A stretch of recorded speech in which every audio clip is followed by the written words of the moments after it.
Bonjour, bonjour, j'espère que vous allez bien. Bienvenue dans ce live du vendredi 12 avril. Oh, bah, ça commence bien. Oh, le 12 avril, il pique. Le vendredi 12 avril. Comment ça va? Comment ça va? Est-ce que vous êtes prêtes et prêts pour cette magnifique session de cramage de cerveau avec les enseignements du Bouddha de Walpola Raoula? Aujourd'hui, on va attaquer un petit chapitre, enfin un petit chapitre, un gros chapitre assez complexe, qui traite d'un sujet qui est important et qui est souvent mal compris, sujet qu'on a déjà pas mal discuté, hein, sur cette chaîne Twitch ensemble, qui est le concept de l'absence de soi, l'absence d'âme, etc., etc., qui est un sujet qui faisait déjà polémique à l'époque du Bouddha historique et qui, bien sûr, continue à faire polémique de nos jours, qui continue aussi à être souvent mal compris. On va imaginer que les bouddhistes sont des personnes qui pensent qu'effectivement personne n'existe, que tout est, que voilà, nous sommes tous des espèces de personnages irréels, etc. C'est pas exactement ça. On va avoir l'occasion du coup d'en discuter. Donc c'est le classique vendredi. Bien sûr, on parle souvent de point de vue ici, hein, on parle de point de vue plutôt Theravada, même si vous allez voir, il parle de temps en temps du Mahayana en même temps. Ce concept d'absence de soi, ça reste un concept qui est central dans le bouddhisme et qu'on va retrouver dans toutes les écoles. C'est vraiment un des piliers du bouddhisme. Donc là, pour le coup, globalement, ce qui va être enseigné ici va être commun autant au Theravada qu'au Mahayana. C'est toujours un petit peu la limite, hein, avec le bouddhisme, c'est que quand on commence vraiment à s'approcher d'une doctrine qui présenterait justement l'existence de personnes qui soient permanentes et qui soient vraiment indépendantes des causes et des conditions, là on commence à dire, ouh, on commence à ne plus être trop dans le territoire du bouddhisme, et est-ce qu'on commencerait pas justement à partir sur des doctrines qui seraient différentes. Donc voilà, c'est toujours un petit peu la limite, c'est justement cette notion-là. Donc voilà, elle est effectivement importante à bien comprendre. On va avoir l'occasion de bien en discuter. Le chapitre étant un peu long, clairement, on va pas le faire en une fois, hein. On va prendre notre temps, on va pouvoir le faire en, je pense, 3 sessions, ce sera déjà pas mal. Et une fois qu'on aura fait ça, on aura déjà bien avancé dans le livre, mine de rien. Et voilà. Et petit spoil, je pense justement à la fin de nos sessions sur ce livre, hein, quand on aura vraiment tout terminé, je pense faire un petit concours interne là pour les participants du chat Twitch pour en faire gagner une copie. Parce que j'ai plusieurs exemplaires de ce livre-là parce qu'il est vraiment important. Je crois que j'en ai 2 ou 3 copies. Donc voilà, j'en ferai gagner une à la fin pour ceux qui en auront pas eu assez et qui n'auront pas été comme Gulli qui dit j'ai des réactions épidermiques dès que je vois la couverture du livre. Pour ceux qui n'en auront pas eu assez, qui voudront encore leur petite dose de Walpola Raoula, je pense que je ferai gagner voilà, un de mes exemplaires en cadeau. Voilà. Et d'ailleurs, au passage, une fois, j'ai donné ce livre à quelqu'un, d'ailleurs.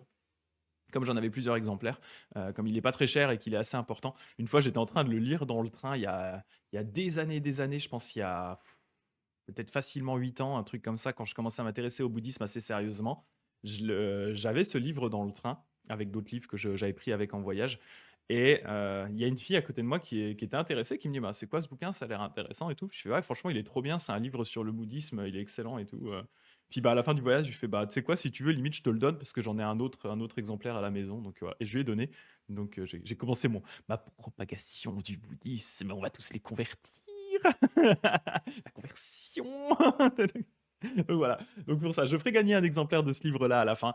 Comme ça, ce sera. Enfin, pas à la fin de ce live, hein, une fois que j'aurai terminé avec ce livre. Donc on en a encore pour quelques sessions, hein. Ça va pas se faire non plus en 5 minutes. Mais voilà. Je pense que ce sera sympa. Ce sera une occasion aussi de vous remercier pour votre soutien et votre participation.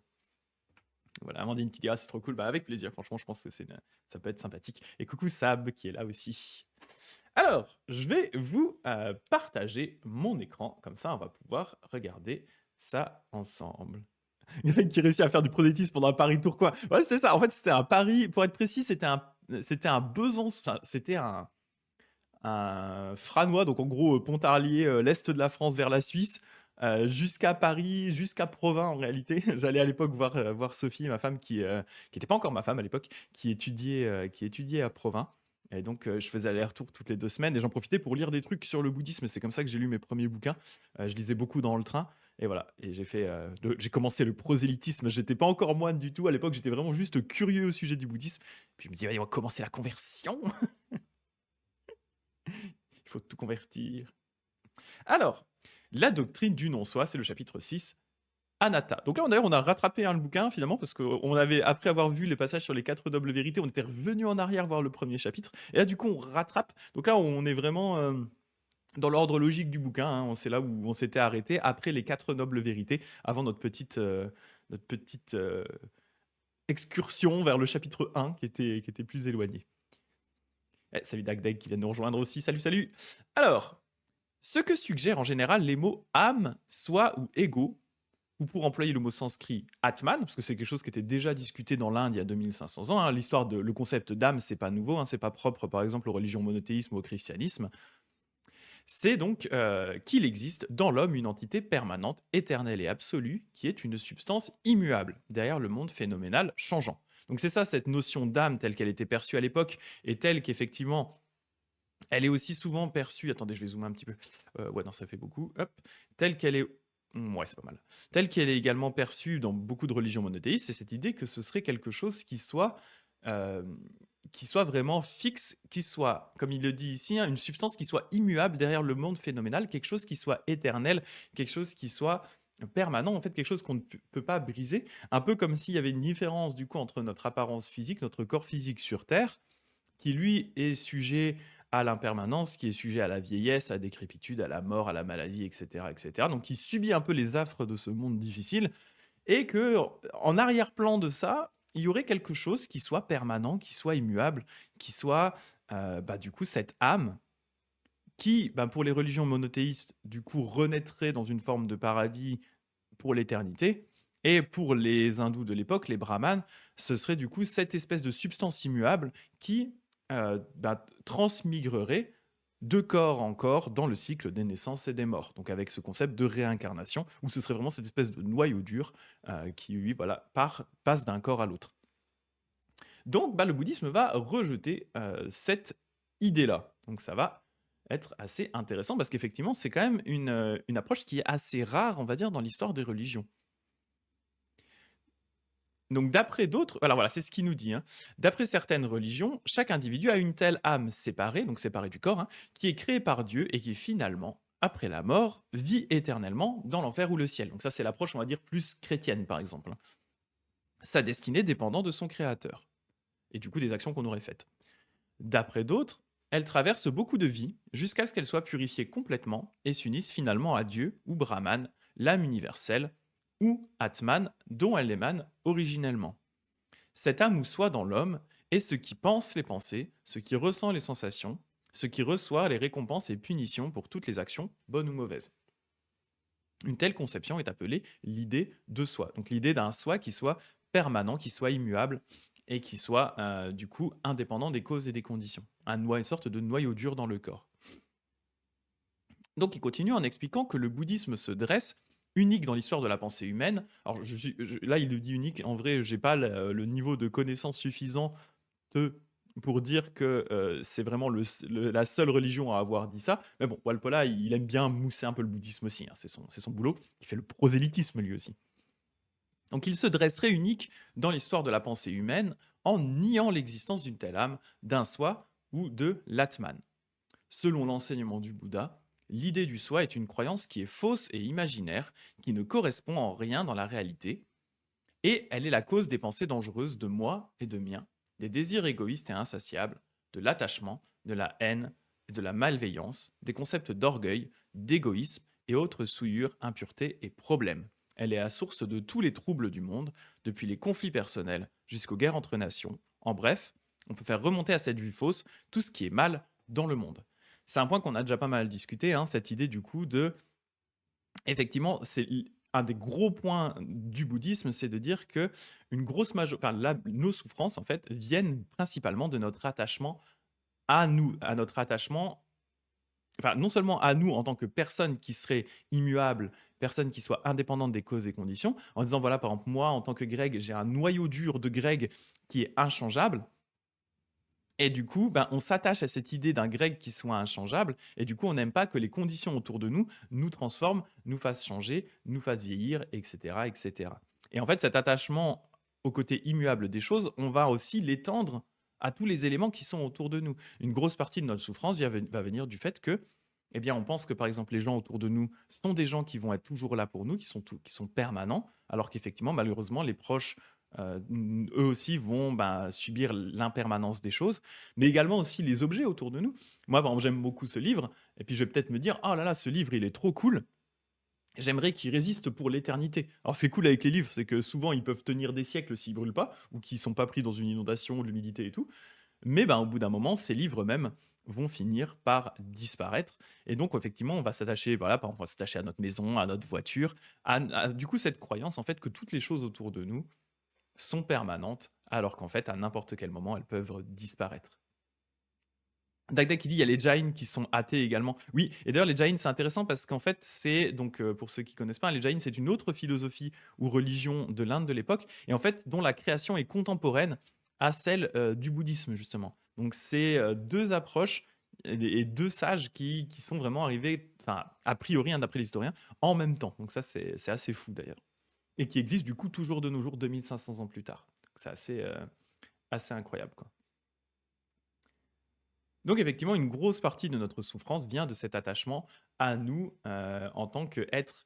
Et c'est ça aussi, parce qu'en pensant du coup que je suis un être qui suis immuable, en fait, on va dire, du coup, je veux posséder les choses pour moi, pour Greg. Je veux ça parce que je dois être, je dois avoir des bonnes choses, je dois recevoir des choses bonnes, je ne dois pas souffrir, je ne dois pas ressentir de choses mauvaises, etc., etc. Donc il dit il y a deux idées psychologiquement enracinées dans l'individu. Protection de soi, c'est ce que je venais de dire un peu, hein, et conservation de soi. Par la protection de soi, pour la protection de soi, l'homme a créé Dieu, duquel il dépend pour sa propre protection, sauvegarde et sécurité, de même qu'un enfant dépend de ses parents. Pour la conservation de soi, l'homme a conçu l'idée d'une âme immortelle ou Atman qui vivra éternellement.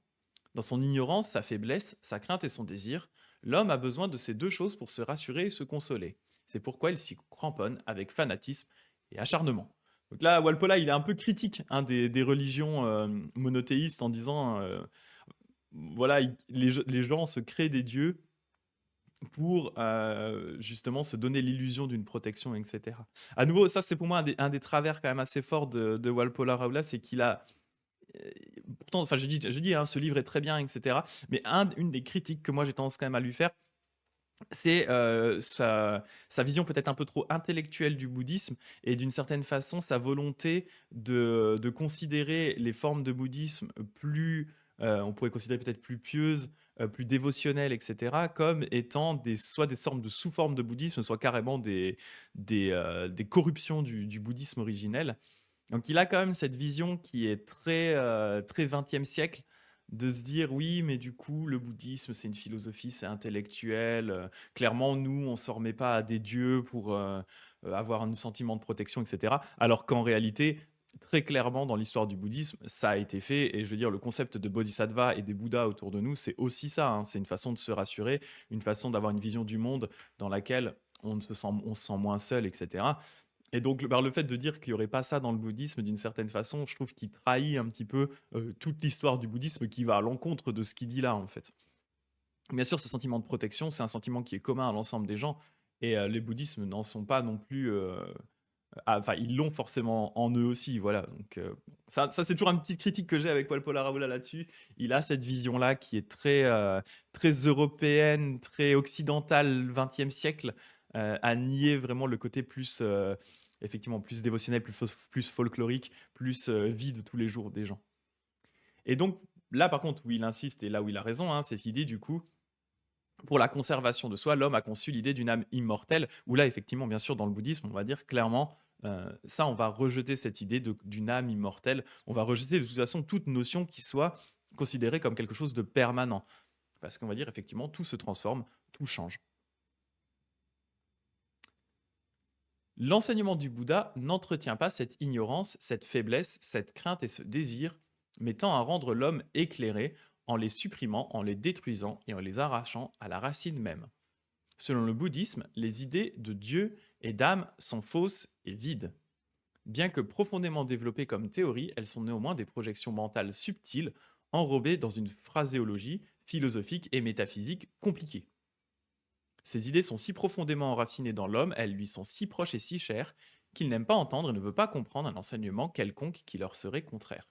Alors là où effectivement on est d'accord par rapport à la notion de Dieu, et là où je suis d'accord avec lui, mais c'est pas exactement ce qu'il disait dans le paragraphe d'avant, c'est que Dieu, effectivement, en tant que Dieu créateur, Dieu en tant que première cause, c'est-à-dire cause qui générerait un homme à son image ou qui générerait l'homme, etc.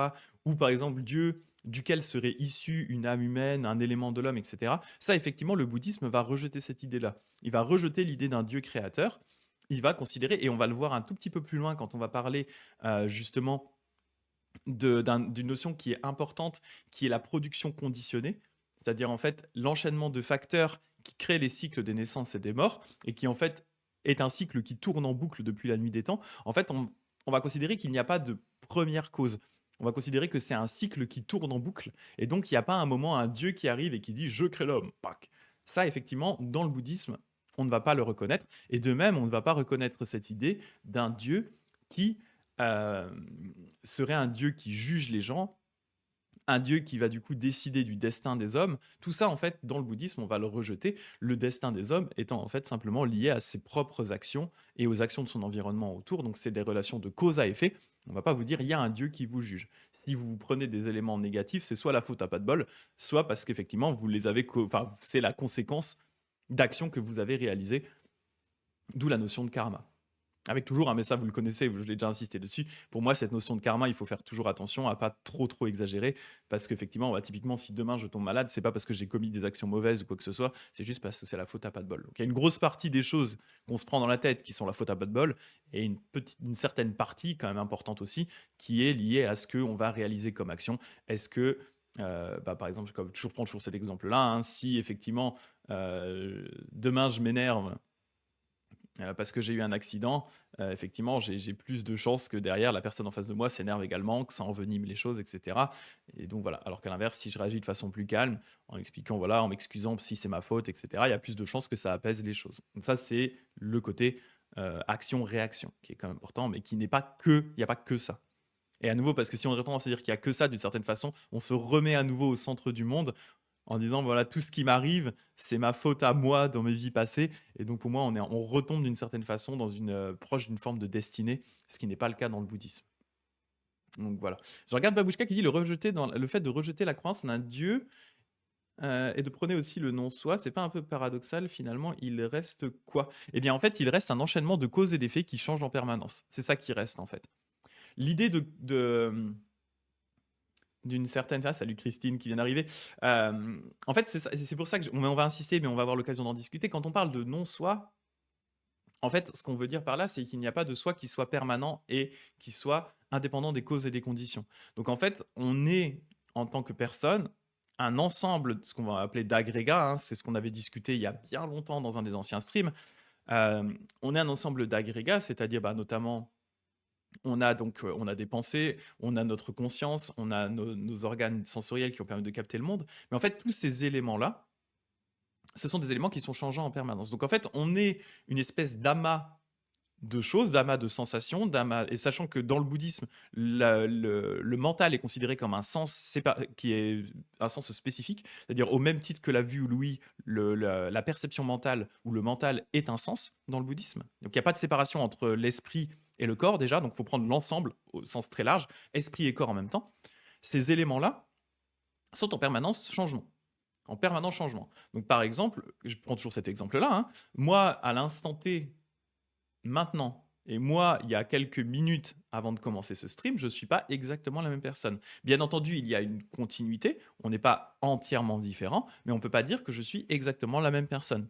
J'ai des pensées qui sont arrivées, j'ai des pensées qui sont disparues, j'ai des visions, j'ai vu, par exemple, je vois le chat en même temps, j'y ai répondu, j'ai peut-être perdu certains cheveux au niveau de l'aspect plus physique. Donc en fait, là, je lis aussi un texte qui me fait changer, qui me fait percevoir des choses. Donc en fait, on est en permanente évolution, en permanent changement. Donc il n'y a rien en fait qui serait un noyau dur qui serait, on va dire, l'essence même. Donc il n'y a pas d'essentialisme dans le bouddhisme, hein. Il n'y a pas l'essence même de Greg qui serait là et qui, malgré tous ces éléments qui changent autour de lui et en lui, resterait fixe. Donc c'est ça qu'on veut dire par le non-soi. Mais ça ne veut pas dire qu'il n'y a pas en face de vous un Greg qui est en train de vous faire un stream. Bien entendu, sinon ce serait quelque chose de bizarre. Mais il n'y a pas de Greg permanent qui vous fait des streams et qui du coup a toujours été Greg le streamer qui est là, inchangé, qui a cette espèce de noyau immuable. Donc c'est ça qu'on va dire par le non-soi. Derrière la notion de Dieu, effectivement, ça va être juste de rejeter cette idée qu'il y a un Dieu créateur, donc un Dieu qui va créer les hommes à son image, qui serait en fait Dieu. En réalité, la notion de Dieu est là parce qu'en fait, les hommes ont une problématique à trouver une cause première à l'existence. En fait, ça me fait penser, parce que en ce moment, je suis à fond avec cette histoire de documentaire sur Raël qu'on a vu la dernière fois qui m'a fait beaucoup rire. Avec Sophie, on a regardé ça. En fait, c'était la même idée avec qu'on retrouve justement dans le documentaire sur Raël, c'est qu'en fait les gens qui venaient voir Raël, c'est des gens qui étaient intrigués par, ils avaient besoin en fait de connaître, ils étaient intrigués par cette idée de cause première. Et en fait, on va leur dire chez Raël, on va leur dire, bah, la cause première, c'est les extraterrestres qui vous ont créé à leur image. Donc on va remplacer Dieu par les extraterrestres. Mais en fait, c'est ça la notion de Dieu dans la plupart des religions, c'est Dieu, c'est la cause première. Ou en tout cas, dans le cas du monothéisme, c'est très clair. Dans le cas du polythéisme, ça va être un peu la même idée. C'est qu'en fait, on va avoir des enchaînements de dieux, mais à un moment, on va remonter à une cause première. Et c'est cette cause première qui, du coup, arrête de nous faire poser la question. Et en fait, le bouddhisme, lui, va carrément exclure cette idée. Il va dire non, mais en fait, il n'y a pas de cause première. Essayez pas de chercher une cause première, ça sert à rien. En fait, il n'y a que des enchaînements de causes et d'effets. Donc, du coup, chercher une cause première n'a aucun intérêt, en fait. Vous cherchez la cause première à un cycle qui tourne en boucle depuis des plombes. Donc, en fait, en excluant, bah, du coup, on va dire même en rejetant cette idée de chercher une cause première, bah, du coup, on se débarrasse de l'intérêt d'avoir réellement un Dieu au-dessus de nous. En tout cas, d'un Dieu pour le côté réponse à la cause première. Et finalement, Dieu, dans beaucoup de religions, il a, on va dire, un certain nombre d'intérêts à exister pour les pratiquants. Il y a la réponse à la cause première. Donc là, du coup, ça, on l'a évacué en disant, bah, au final, dans le bouddhisme, et on le verra avec la chaîne de la création conditionnée, euh, on l'a évacué, donc du coup, à la place, on a un cycle qui tourne en boucle.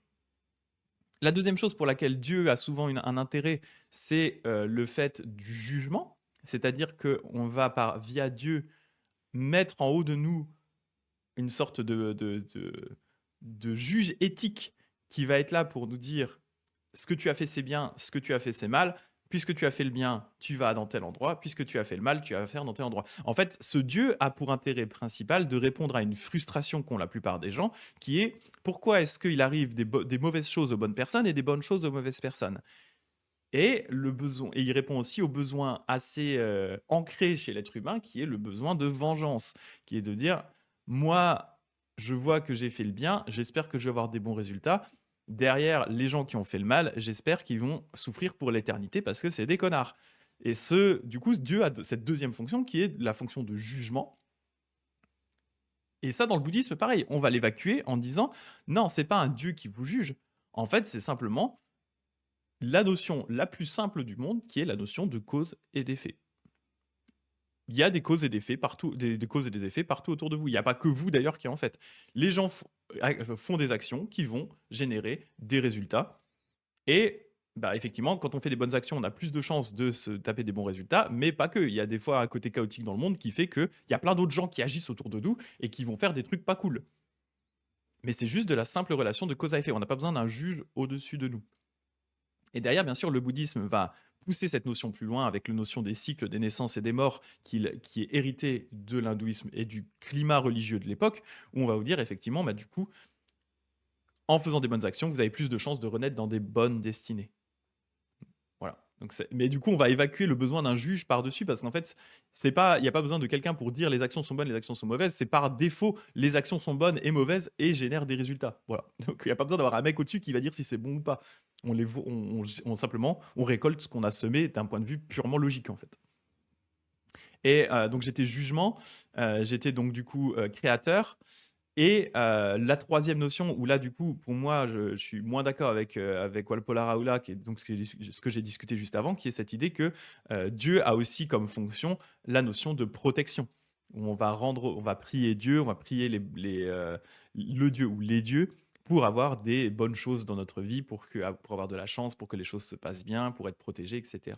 Et cette notion de protection, on va quand même, mine de rien, la retrouver via le concept de bodhisattva, de Bouddha, etc. Donc cette troisième notion, elle n'est pas réellement évacuée d'une certaine façon, mais elle va juste être un petit peu transformée et transférée d'une certaine façon au Bouddha et au bodhisattva. Donc voilà un peu l'idée. Donc en fait, voilà, on écarte ces éléments-là, mais en leur apportant finalement une certaine une réponse autre en fait, une réponse autre qui se passe de Dieu. Donc voilà, c'est un petit peu complexe. J'espère que c'est clair. Alors j'ai probablement oublié, hein, très probablement, d'autres aspects de Dieu. Mais voilà, en tout cas, pour moi, c'est vraiment ces trois éléments qui ressortent le plus quand on pense à la divinité. Cet aspect donc de cause première, cet aspect de jugement et cet aspect de protection. Voilà, et du coup, qui sont la plupart évacués par la logique bouddhiste des causes et des effets. Oui, alors attends, je reprends du coup, j'en étais où? Alors Gulli qui dit je suis Gulli version 2.3. Je pense que vraiment, depuis le début de ta vie, à mon avis, t'es plutôt Gulli, genre 1 million, point 12.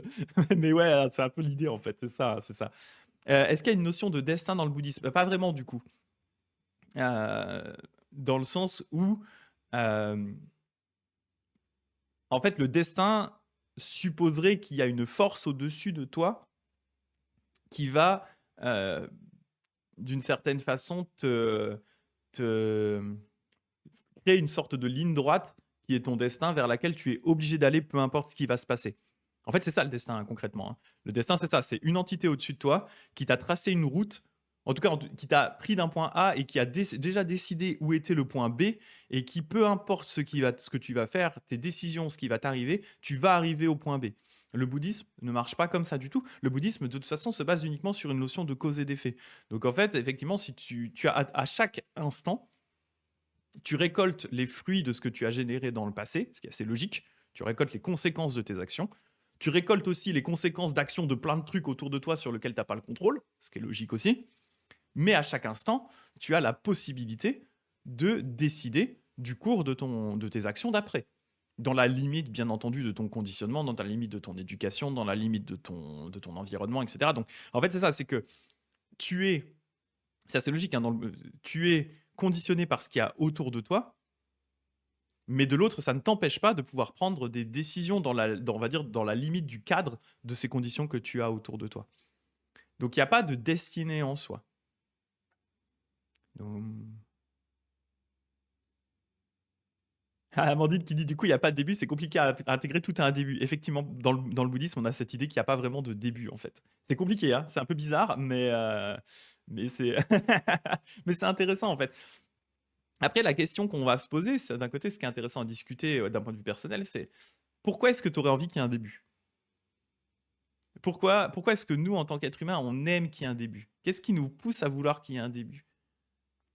C'est intéressant. Alors, j'ai pas de réponse, hein. Je pose la question. La pose de façon très ouverte. Pourquoi est-ce qu'on a envie, à ce point, en tant qu'être humain, de savoir qu'il y a un début à quelque chose, en fait? Pourquoi est-ce qu'on peut pas simplement accepter le fait que toutes les choses sont un cycle qui tourne en boucle? Enfin, quand je dis tourne en boucle, hein, ça veut dire qu'en fait, les actions, on continue à tourner dans des cycles de naissance et des morts, etc., etc., etc., et que l'univers, en fait, est comme ça, continue à exister. En fait, la cause première est difficile. Je comprends, hein, qu'on ait envie de l'intégrer, mais la cause première est toujours un problème. C'est que qu'est-ce qui a causé la cause? À un moment, il y a forcément quelque chose. En fait, même d'un point de vue personnel, c'est difficile à accepter qu'il y ait une cause première, en fait. Et c'est le même problème avec. Je prends toujours l'exemple de Raël parce que ça me fait rire. La série sur Raël, enfin le documentaire sur Raël, m'a vraiment fait marrer. Du coup, c'était la même question avec Sophie. Enfin, Sophie a réagi direct avec ça quand on regardait le documentaire. C'est que Raël, il va te dire, ouais, la cause première, c'est les extraterrestres, enfin la cause première de nous en tant qu'être humain, hein, c'est les extraterrestres qui nous ont créés à leur image. Bah tu fais, bah ouais, mais du coup, c'est qui a créé les extraterrestres? Et la même question va se poser avec Dieu. Si tu évacues la question de la cause première avec Dieu en disant, bah du coup, la cause première, c'est Dieu, bah ouais, mais du coup, c'est qui a créé Dieu? À un moment, il a bien existé. En fait, c'est toujours la question de l'œuf ou la poule. À un moment, il faut un œuf pour une poule et il faut une poule pour un œuf.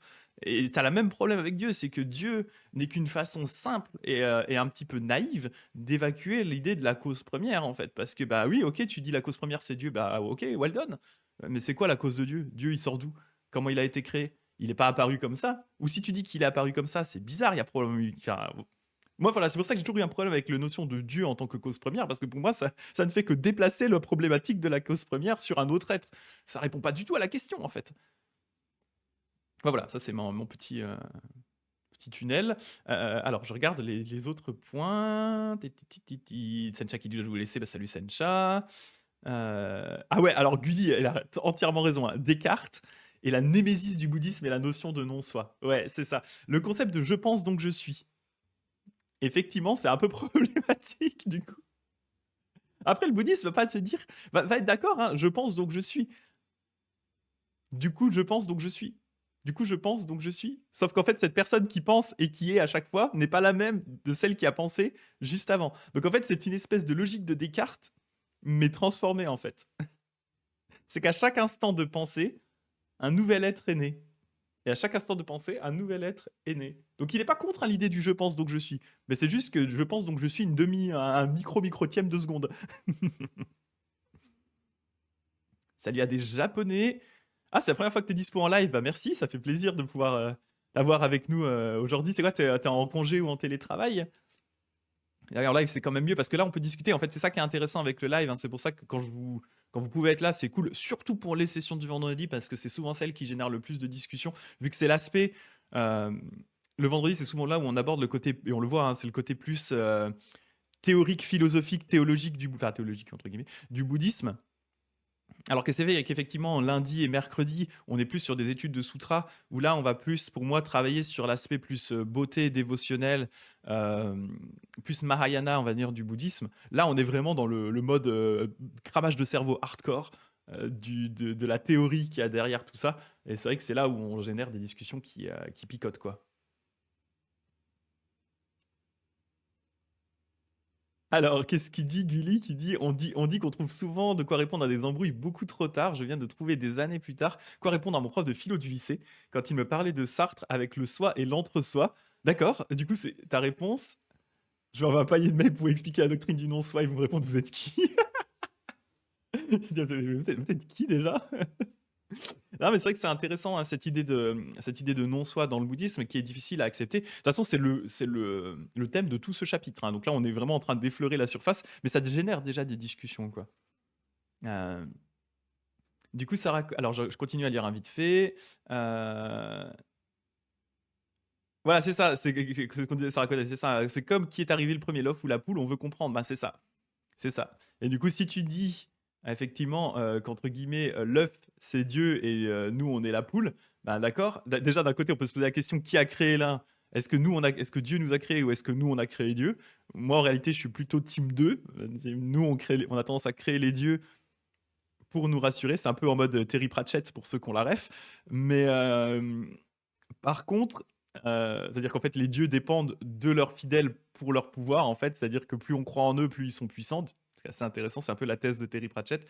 Euh, mais du coup, effectivement, qui a créé... et si Dieu, c'est l'œuf, qui a créé Dieu, en fait? À part nous. Voilà. Babouchka dit les choses naissent et disparaissent. Il me semble que c'est le principe d'impermanence. Exactement, c'est tout à fait ça. Les choses naissent et disparaissent. Il me semble que c'est le principe d'impermanence. Exactement. On ne fait effectivement que, d'une certaine façon, hein, cette idée de cycle de naissance et des morts, on a tendance dans le bouddhisme à l'interpréter de façon un peu basique en disant, bah, effectivement, quand je meurs plutôt, je renais dans une autre destinée. En réalité, ce concept de naissance et de mort, c'est quelque chose qui s'applique en boucle, en permanence, à chaque instant de notre vie, où en fait on est toujours légèrement différent, mais il y a quand même toujours une continuité des choses. Voilà, Gulli 3.5, Gulli il évolue au fur et à mesure du stream. Il garde le compte de toutes ces différentes versions. Ah, t'es en congé, nickel, A2G. Super, A2 japonais. A2 japonais, A2D japonais. Comment on lit ton pseudo? A2D japonais? J'adore le vendredi. Ah, le vendredi ça pique, hein. Le vendredi, c'est pour c'est pour ceux qui ont envie de piquer, là. C'est ceux qui aiment la souffrance. Alors, attendez, je vais continuer parce que je suis parti dans un immense aparté, mais c'était hyper intéressant, hein. Merci comme d'hab pour vos questions. Dagden qui dit à 2G, tu profites de tes congés pour te lever et te prendre du Walpolar Aula, respect. Ouais, non, franchement, ouais, faut avoir envie de se mettre bien là. Mais c'est bien, ça fait réfléchir, hein, c'est le but. C'est pour ça que ce livre, franchement, je le conseille, hein, il est quand même top, hein. Alors, je sais même plus où j'en étais. C'est inné profondément, l'homme si proche, il n'aime pas entendre. Voilà, on en était là justement. Le Bouddha savait cela. Oui, en fait, on en était juste avant en train de dire que effectivement, c'est un peu contre-instinctif, c'est un peu bizarre à comprendre, ça va générer des discussions, on le voit dans le chat. Le Bouddha savait cela. Et il a dit textuellement que son enseignement va à l'encontre du courant. Voilà, ça on est d'accord, hein. À rebours des désirs égoïstes des hommes. 4 semaines seulement après son éveil, assis sous un banyan, il pensa. J'ai atteint cette vérité qui est profonde. difficile à voir, difficile à comprendre, compréhensible seulement par les sages. Les hommes qui sont submergés par les passions et environnés d'une masse d'obscurité ne peuvent voir cette vérité qui va à l'encontre du courant. Vérité qui est sublime, profonde, subtile, difficile à comprendre. Et ayant ces pensées, le Bouddha hésita un moment, se demandant s'il ne serait pas vain de tenter d'exposer au monde cette vérité qu'il venait de réaliser. Alors, il compara le monde à un étang de lotus. Dans un étang, il y a des lotus qui sont sous l'eau. Il y en a d'autres qui n'ont atteint que la surface. D'autres encore qui se dressent au-dessus de l'eau, non touchés par elle. De la même façon, dans ce monde, il y a des hommes de différents niveaux de développement. Quelques-uns comprendront sûrement la vérité, et donc le Bouddha se décida à enseigner. Donc il y a même vraiment des légendes qui racontent qu'il y a des dieux. Donc quand je dis dieu, là je parle pour le coup d'un état de renaissance qui est un état de kiff complet qui est les dieux. Donc pas des dieux créateurs, hein, juste des dieux qui kiffent. Qui justement serait venu essayer de pousser le Bouddha juste pour l'aider à se lancer parce qu'effectivement, il s'est dit mais ce que j'enseigne est tellement bizarre, enfin ce que j'ai compris est tellement bizarre que vraiment tout le monde va me prendre pour le fou du bus quoi. Les gens ils vont me prendre pour le mec complètement déglingos qui enseigne des trucs qui n'ont aucun sens. Personne va vouloir comprendre ce que je dis. Et il dit ouais en vrai j'exagère, il y a probablement des gens qui vont être quand même aptes à comprendre ça. Et après, de toute façon, il va développer ce qu'on appelle les moyens adaptés. Donc, il va aussi comprendre que il peut pas arriver vers les gens et leur lâcher des dingueries comme ça. Des fois, il va falloir, pour certaines personnes, passer par des chemins un petit peu détournés pour leur faire comprendre tout ça en fonction de leur propre compréhension, de leur propre niveau, de leur éducation, etc. etc. C'est un collège qui le petit barbecue du vendredi, le barbecue de cerveau. Yeah. Ça réveille. Donc, effectivement, nous avons vu la doctrine d'Anatta, ou non-soi, est le résultat naturel ou le corollaire de l'analyse des 5 agrégats. Donc 5 agrégats, c'est ce qu'on avait vu avant. Du coup, ces éléments qui composent l'être humain et notre perception du monde, qui du coup changent en permanence. Et de l'enseignement de la production conditionnée. Production conditionnée, c'est ce qu'on va voir un petit peu plus bas. Ce qui est d'ailleurs un gros pavé qui fait fumer le cerveau, qui est difficile à comprendre. En vrai, la production conditionnée, c'est assez chaud. Mais on va essayer d'en discuter, essayer de comprendre ça ensemble. C'est pas évident. Mais on va y arriver. On y arrive bientôt. D'ailleurs, c'est la page d'après, là. J'ai peur de tourner la page. Nous avons vu antérieurement, dans la discussion de la première noble vérité, que ce que nous appelons un individu ou un être se compose des 5 agrégats, et que lorsqu'on les analyse et qu'on les examine, il n'y a rien derrière eux que l'on puisse comprendre comme étant un je, un atman, ou un soi, ou quelque substance qui demeure inchangée. Donc effectivement, il va considérer que les êtres humains, on l'avait vu avec les 5 agrégats, par exemple, un être humain est composé de matière, il va avoir ensuite une conscience, il va avoir des sens, il va avoir une relation entre les sens et les objets qui sont en dehors de soi, qui va intégrer objets en dehors de soi, comprenant d'ailleurs les pensées sous la forme du bouddhisme, hein, parce que cette idée que le mental est un sens à part entière, etc. etc. Donc en fait, avec tous ces éléments-là, ce set de sens qu'on a, notre corps physique, le set de sens incluant le mental, les objets autour de nous, et de quelle manière on va interagir avec ces objets, hein, notre vie à nos sens, effectivement, tout ça, ça va créer notre être et notre vision du monde, nos actions. Et derrière, chacun de ces éléments-là, que ce soit notre corps physique, nos actions, nos sens, notre perception, etc., etc.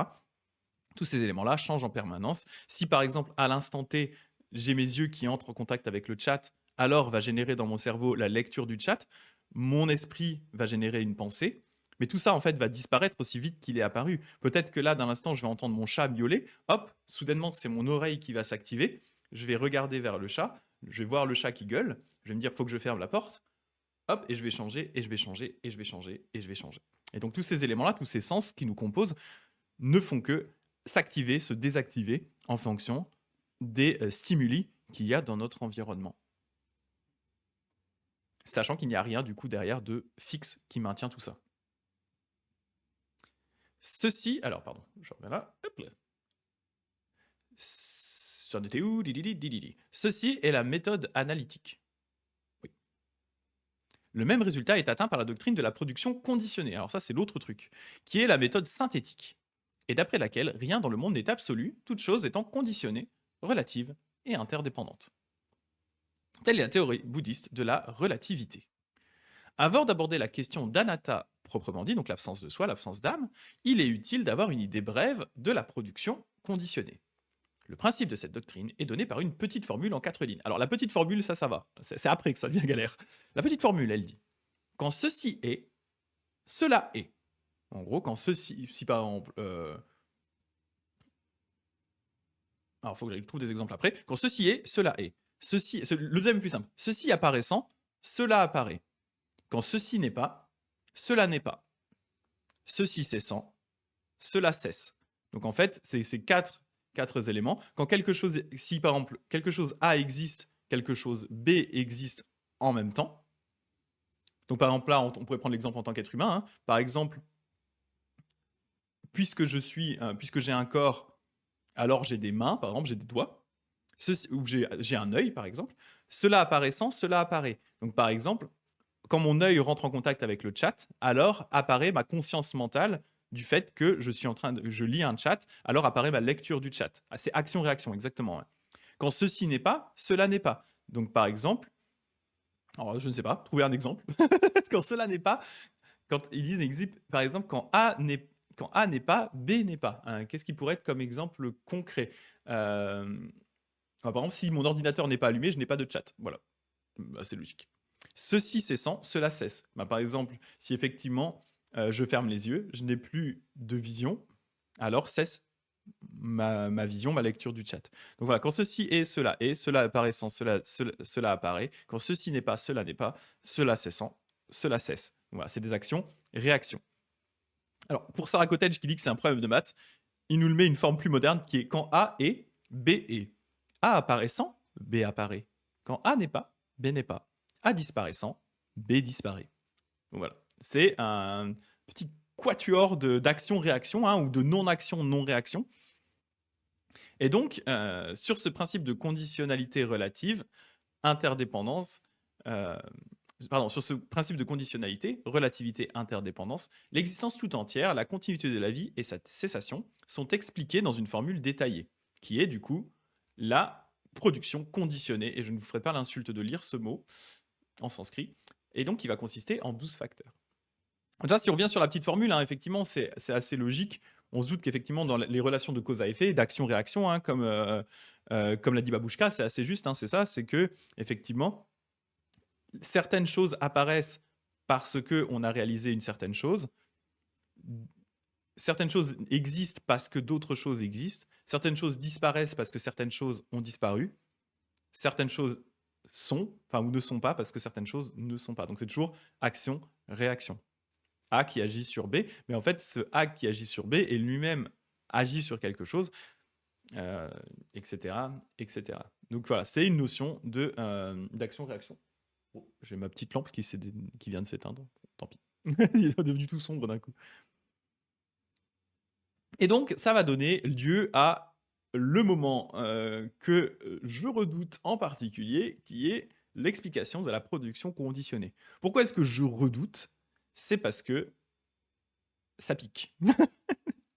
C'est une notion, la production conditionnée, c'est une notion qui est extrêmement importante dans le bouddhisme Theravada, qui d'une certaine façon va devenir moins importante dans le Mahayana, notamment dans ma branche, on n'en parle pas du tout. Mais en fait, même dans le Theravada, assez vite, on s'est rendu compte que c'était un peu difficile à expliquer.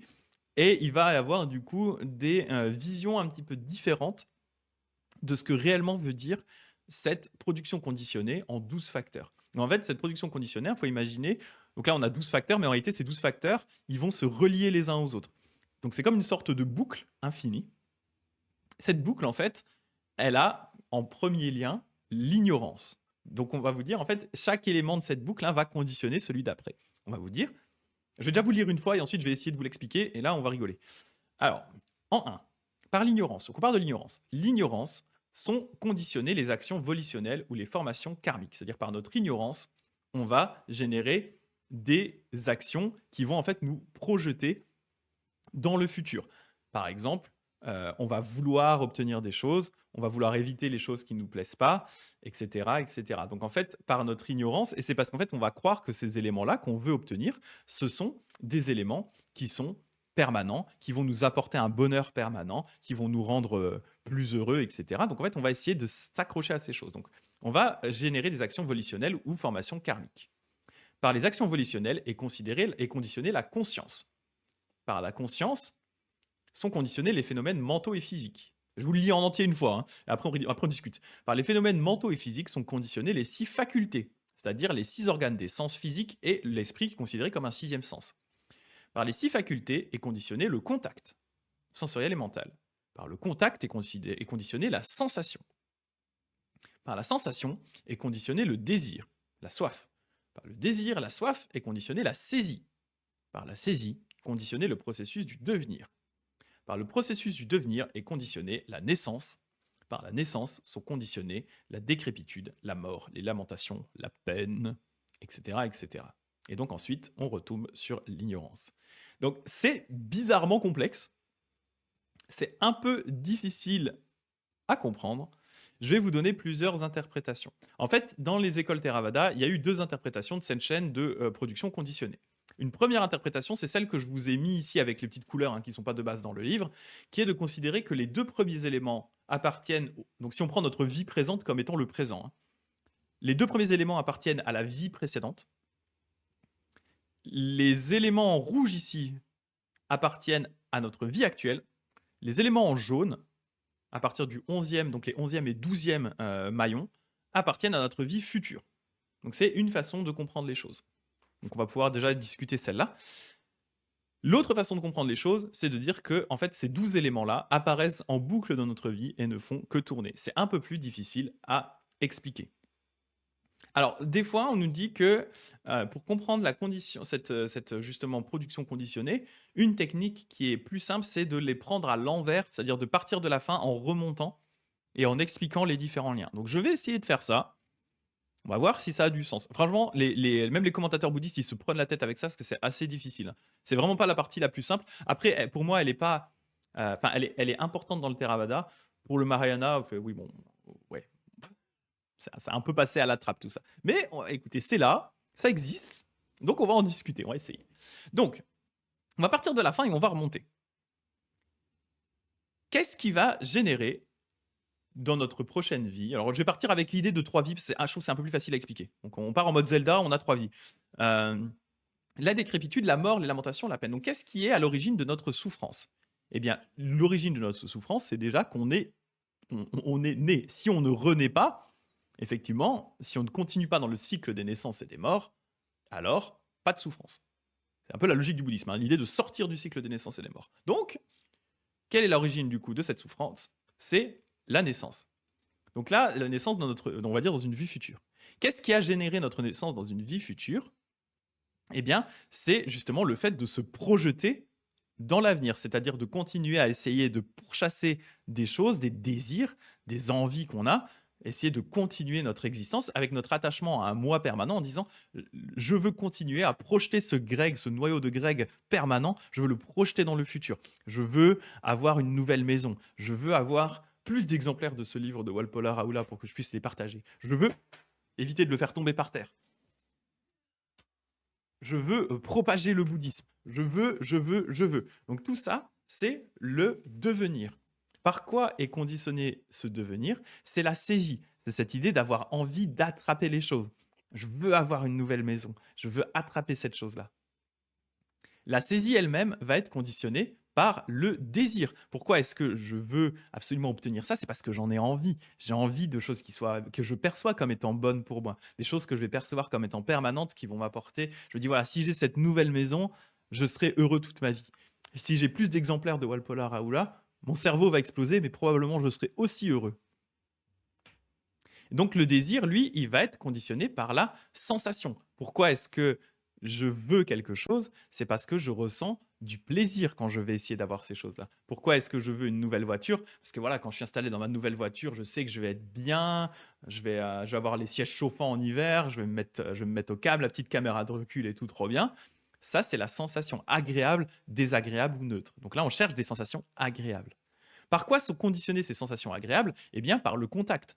Pourquoi est-ce que je ressens quelque chose d'agréable quand je suis assis dans ma voiture avec mon siège chauffant? C'est parce qu'il y a contact entre mon dos et le siège qui chauffe et qui est agréable.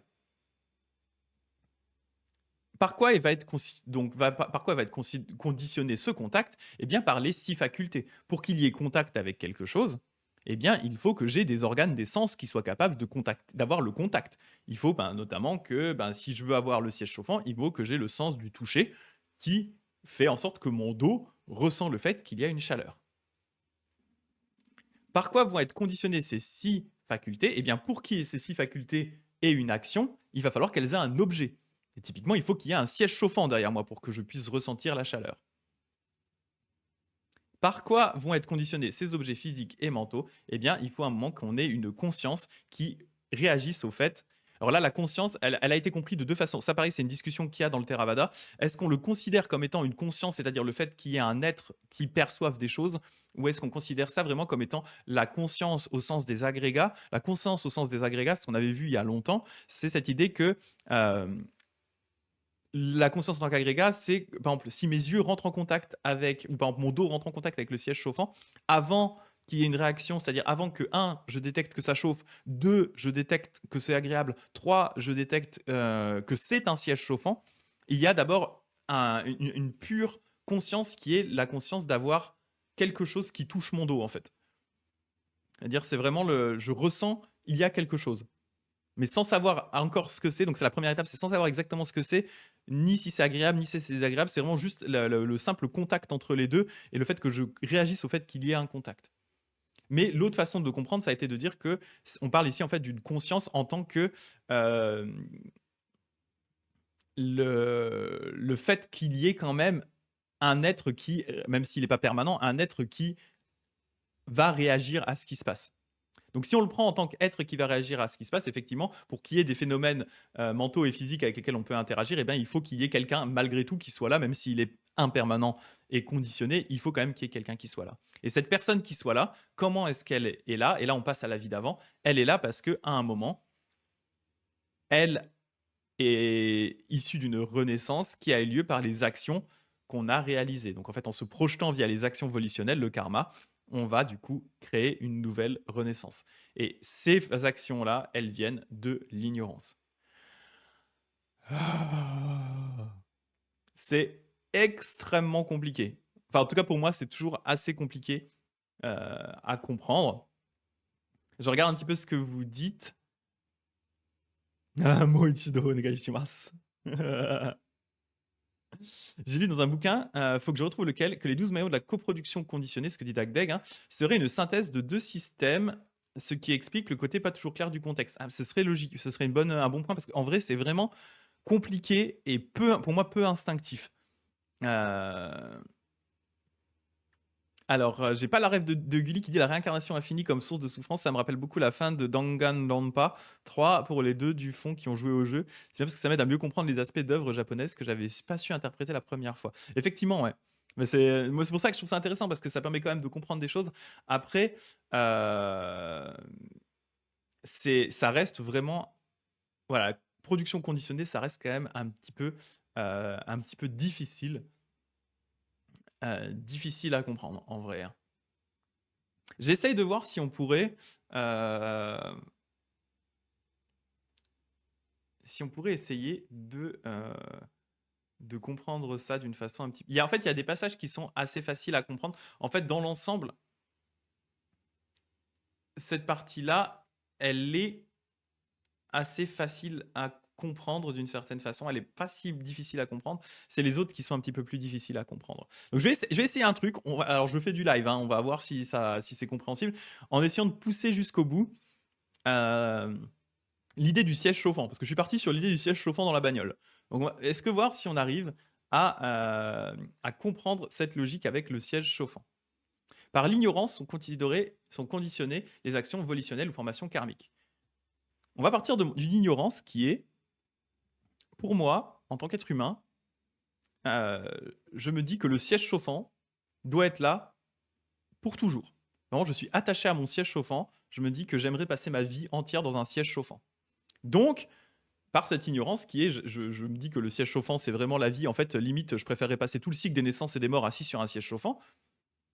Va conditionner du coup la formation karmique, qui est du coup, je vais me projeter parce que je vais essayer du coup de rester le plus longtemps possible, d'acquérir une voiture avec un siège chauffant déjà, et ensuite de rester le plus longtemps possible dans mon siège chauffant. Par les actions volutionnelles sont conditionnées la conscience. Donc grâce à ça, je vais acquérir une voiture avec un siège chauffant, parce que je veux un siège chauffant. Je m'assois dans ma voiture avec le siège chauffant. Alors je vais le prendre vraiment dans le conscience en tant qu'agrégat pour le coup. Je m'assois dans la voiture avec le siège chauffant. Donc ma conscience, donc j'ai conscience que mon dos est en contact avec quelque chose. Ça a conditionné les phénomènes mentaux et physiques. Donc là, maintenant que j'ai conscience de ça, je vais m'attacher à cette idée du coup qu'il y a quelque chose de chaud derrière moi. C'est ce phénomène physique qui est effectivement derrière moi, il y a un siège chauffant. Derrière, comme ce siège chauffant est en contact avec mon dos, j'ai conscience qu'il y a un siège chauffant derrière moi, mes 6 facultés vont réagir. Ma faculté, notamment de toucher, va se dire il y a un siège chauffant derrière moi. Maintenant, je sais, j'ai réalisé qu'il y avait un siège chauffant derrière moi. Les 6 facultés vont conditionner le contact. Donc maintenant que je suis bien dans mon siège chauffant, j'ai envie de rester, je reste en contact avec mon siège chauffant. Et donc comme je suis bien en contact avec mon siège chauffant, j'ai la sensation que ça chauffe. La sensation, et là, ça devient plus facile à comprendre, hein. La sensation que ça chauffe fait que j'ai envie de rester plus longtemps dans mon siège chauffant. Par le désir est conditionnée la saisie. Maintenant que je suis dans mon siège chauffant, j'ai envie d'y rester plus longtemps et vraiment, je m'attache à mon siège chauffant. Je me dis vraiment, c'est la meilleure chose du monde, mon siège chauffant. Par la saisie est conditionné le processus du devenir. Et donc, j'ai envie de me projeter dans un monde où je ne quitterai plus jamais mon siège chauffant. Et donc, je continue à produire un Greg qui a envie de rester longtemps dans un siège chauffant. Donc cette naissance, on peut la prendre même sans forcément passer sur une vie prochaine, hein, ou plus au sens de vraiment d'apparition-disparition en permanence. Je me projette en permanence dans mon siège chauffant. Et le problème, c'est que le jour où mon siège chauffant s'arrête, parce que ma voiture est pétée, ou parce que le siège chauffant ne marche plus, eh bien là, je ressens de la souffrance parce que je suis séparé de mon siège chauffant. Voilà. Donc, plus ou moins. Il y a des endroits où j'ai dû tricher un petit peu. En fait, la partie, moi, qui est le plus complexe, en vrai, pour moi, à expliquer, c'est justement par la conscience sont conditionnés les phénomènes mentaux et physiques. Parce que, ouais, c'est un peu bizarre. Sauf si on le prend vraiment en termes de conscience, en termes du fait qu'effectivement, en tant que conscience, en tant qu'être qui maintient un peu tous ces éléments-là. Mais ouais, c'est un peu difficile. Voilà.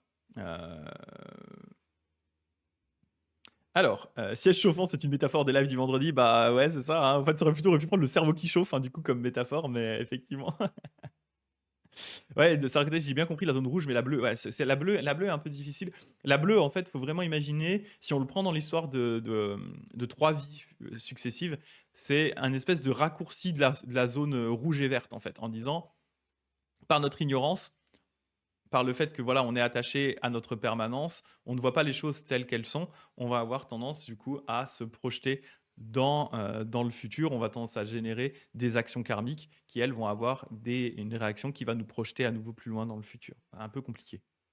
Babouchka qui dit du coup, est-ce que la notion d'objectif est générateur de souffrance ou je suis en train de faire un raccourci de malade? Eh bien, c'est une bonne question. En vrai, cette réponse pour moi dépend beaucoup du cadre que tu te donnes, dans le sens où moi je prends toujours l'exemple des bodhisattvas, qui est du coup un exemple des gens qui ont un objectif, hein. On l'a vu dans le texte qu'on regarde le mercredi ensemble notamment, mais on l'a vu même aussi des fois le lundi avec les amis de bien de Sudana. On a cette idée que les bodhisattvas vont faire des vœux. En fait, ces vœux, ce sont des objectifs. Ils vont dire, si je n'accomplis pas telle chose, je ne veux pas obtenir tel résultat. Ils vont vraiment se projeter. Mais ils vont le faire dans une compréhension du monde qui est une compréhension qui est juste, suivant le point bouddhiste, c'est-à-dire une compréhension du monde comme étant conditionné et comme étant impermanent. Et ils vont se projeter dans le futur pour le bien des êtres. Donc d'une certaine façon, ces bodhisattvas vont accepter de rester dans le cycle des naissances et des morts, mais dans l'optique d'aider les êtres, pas dans l'optique égoïste de projeter son soi dans le but d'obtenir des bonnes choses pour soi. Ils vont le faire dans l'optique d'aider les gens. Donc d'un côté, ils prennent sur eux cette notion de cycle de naissance et des morts, ils se projettent volontairement dans le cycle des naissances et des morts, mais en ayant une compréhension juste de ce que c'est, et dans l'optique d'aider les êtres autour d'eux. Donc, Pas forcément, du coup, Babouchka. Ça dépend du coup de ton optique. Mais si on reste d'un point de vue purement Theravada, si on reste vraiment dans l'optique plus justement de Walpola avec le Theravada, là effectivement, on peut dire quand même que la notion d'objectif a tendance à être effectivement une notion de souffrance et qu'idéalement, il faudrait se séparer de toutes les attentes, de toutes les choses pour du coup atteindre un état calme, un état d'équanimité par rapport aux choses, qui est du coup synonyme de nirvana. Donc ça dépend du cadre que tu te donnes. Mais justement, le bodhisattva, lui, vient un peu contrebalancer ça en disant, ben non, en fait, il faut des objectifs pour aider les autres autour de soi. Donc voilà, c'est juste plus clair en image. Ben, merci Nozumi, si la métaphore du siège chauffant peut, peut aider quelqu'un. Je... là, ça remet complètement en cause l'essence même de mon job. Ah, c'est quoi ton job, Babouchka, pour voir? Parce qu'attends, on peut peut-être en discuter, c'est intéressant ça. C'est quoi ton... Enfin, si c'est pas indiscret, bien sûr, hein, bien entendu, tu partages sur le chat ce que tu as envie, ce que tu as envie toi-même de partager. Mais ça peut être intéressant d'en discuter, justement. J'en profite pour boire un petit coup.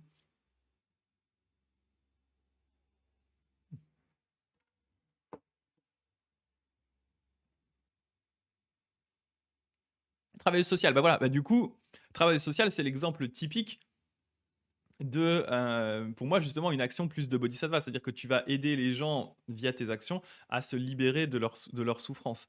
Mais voilà, après, il faut pas, faut prendre les choses avec une certaine forme. Ah, voilà, les personnes psychotiques, voilà, avec une forme de pragmatisme. C'est-à-dire que, toujours important dans le bouddhisme, c'est la notion de moyen adapté.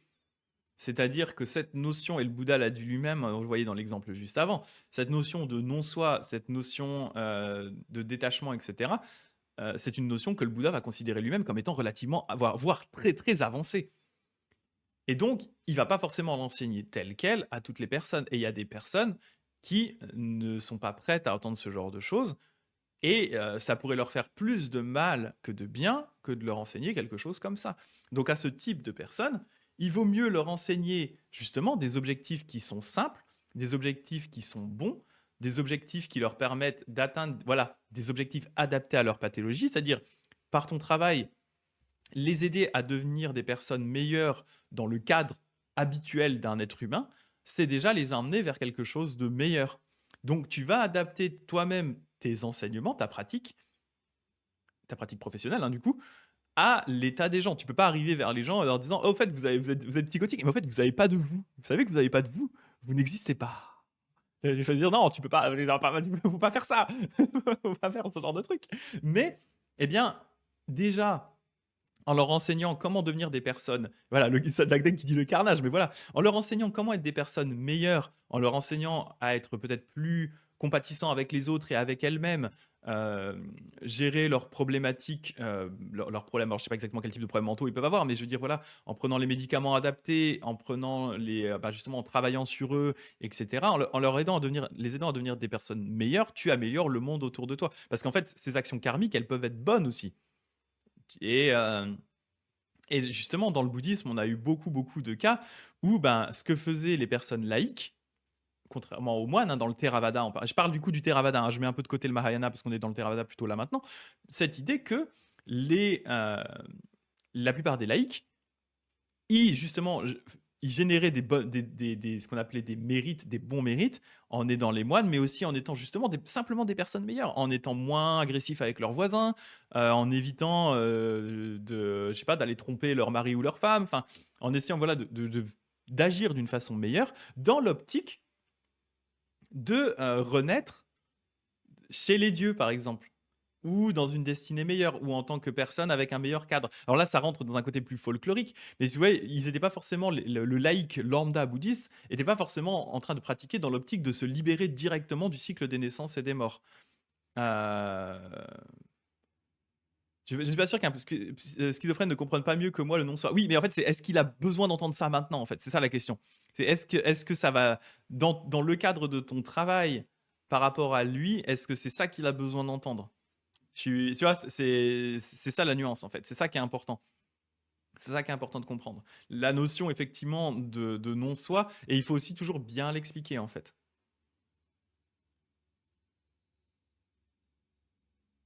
Ben, alors Gulli, ton point est intéressant parce que en vrai, Gulli qui dit moi je travaille dans la justice. J'imagine trop un détenu plaider sa remise en liberté en mode je suis Michel version 9.3, alors que Janine a été tuée par Michel version 8.7. Pour peu que le juge soit bouddhiste, ça peut marcher. Bah, je sais plus si t'étais déjà là, Gulli, quand on a fait le tout.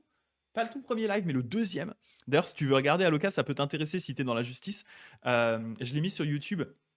L'histoire de Angulimala, qui est le coupeur de doigts, le psychopathe qui aurait tué, qui tuait plein de gens et qui faisait un collier avec leurs doigts, qui du coup change complètement d'un coup et devient un moine bouddhiste. Et qui avait...